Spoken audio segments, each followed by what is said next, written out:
Artisan employees Jack పిలుపు మేరకు ఈరోజు ధర్నా కార్యక్రమాన్ని చేస్తున్నాము. ధర్నా కార్యక్రమము చాలా అంటే వివిధ దఫాలుగా చేస్తున్నాము. అయినా మాకు యాజమాన్యం కానీ మన ప్రభుత్వం కానీ ఎలాంటి స్పందన అసలు రానట్టుగా ఏం తెలియనట్టుగా బిహేవ్ చేస్తున్నది. ఏంటంటే ఇప్పుడు మనం వచ్చిన కాంగ్రెస్ ప్రభుత్వం ప్రజాపాలన అన్నారు. అంటే మన ప్రజలంతా మనం ఈ కాంగ్రెస్ గవర్నమెంట్లో వస్తే అందరము మంచిగా అన్ని హక్కులు సాధించుకుంటాము అని వాళ్ళు ఆల్రెడీ మన కాంగ్రెస్ నాయకులు సీఎం రేవంత్ రెడ్డి గారు కానీ బట్టి విక్రమార్క గారు కానీ మన అంటే రోడ్ షోలలో పాదయాత్రలో మాకు వాగ్దానం చేశారు. వీళ్ళని మేము పూర్తి స్థాయిలో రెగ్యులర్ చేస్తాము, పూర్తి స్థాయిలో వీళ్ళని మేము పర్మనెంట్ చేస్తాము.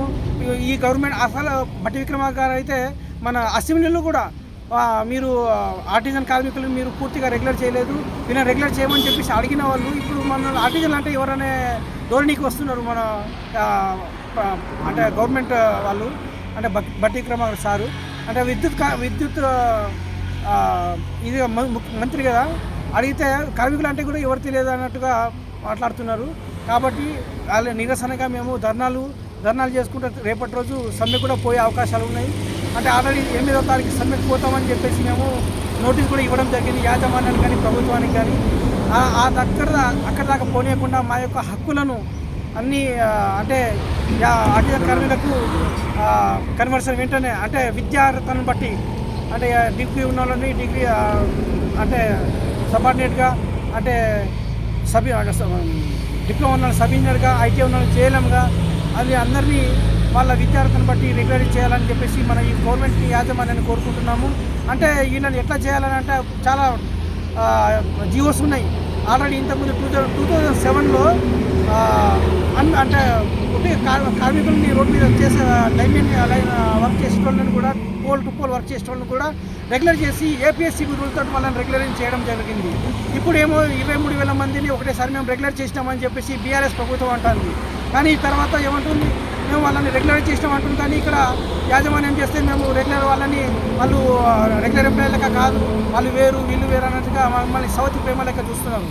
కాబట్టి ఇప్పుడే ఈ 8వ తారీఖు దాకా మమ్మల్ని పోనీయకుండా లోపే మమ్మల్ని మమ్మల్ని పిలిపించి చర్చించి మా యొక్క డిమాండ్లను మా యొక్క హక్కులను మాకు ఇస్తారని చెప్పేసి కోరుకుంటూ మాకు ముఖ్యంగా ఏపీఎస్సీ రూలు అండ్ కన్వర్షన్ రావాలని కోరుకుంటున్నాము సార్. Thank you. తెలంగాణ విద్యుత్ ఎంప్లాయీస్ జాయింట్ యాక్షన్ కమిటీగా 10 సంఘాలను ఎంచాలి. తెలంగాణ ఎంప్లాయీస్, ఆర్టిజన్స్, మళ్ళీ అన్మ్యాన్ వర్కర్లు, టీస్రేట్ వర్కర్లు, కింద స్థాయిలో పనిచేస్తున్న కార్మికులు అందరం కలిసి జేఏసీగా ఫామ్ చేసి మా హక్కుల సాధనకై పోరాటానికి మనమందరం రాష్ట్ర పిలుపు మేరకు ధర్నాలు మళ్ళీ వచ్చే నెల 8వ తారీఖు నుంచి నిరవధిక సమ్మె చేయడానికి నిర్ణయం తీసుకున్నది. ఆ నిర్ణయం పైన అందరు కార్మికులు ఐక్యంగా ఉండి పోరాటం చేసి హక్కులు సాధించుకోవాలని మేము డిమాండ్ చేస్తున్నాం. ప్రభుత్వాన్ని కానీ యాజమాన్యాన్ని కానీ డిమాండ్ చేస్తున్నాం. మమ్మల్ని మా జేఏసీని పిలిచి చర్చలు చేసి మా కార్మికులకు ఉన్న సమస్యలన్నీ తీర్చాలని నెరవేర్చుకుంటున్నాం. ఈ జాయింట్ యాక్షన్ కమిటీలో భాగంగా నిర్వహిక ధర్నాన్ని సక్సెస్ చేసుకుంటున్నాం. మళ్ళీ అదేవిధంగా 8వ తారీఖు సమ్మె కూడా విజయవంతం చేయాలనుకుంటున్నాం. ఖచ్చితంగా నిర్వధిక సమ్మె ప్రతి సబ్స్టేషన్లో మేము డ్యూటీలు బంద్ చేసి సమ్మెలో పాల్గొంటున్నాం. ఖచ్చితంగా ప్రభుత్వం పిలిచి మమ్మల్ని మాట్లాడాలి, లేకుంటే కార్మికుల ఆగ్రహానికి గురవుతారు. కార్మికుల ప్రభుత్వం అనే పేరుని చెడగొట్టుకోవద్దు. ఖచ్చితంగా మాకు న్యాయం చేయాలని మేము కోరుకుంటున్నాం. థ్యాంక్ యూ అండి.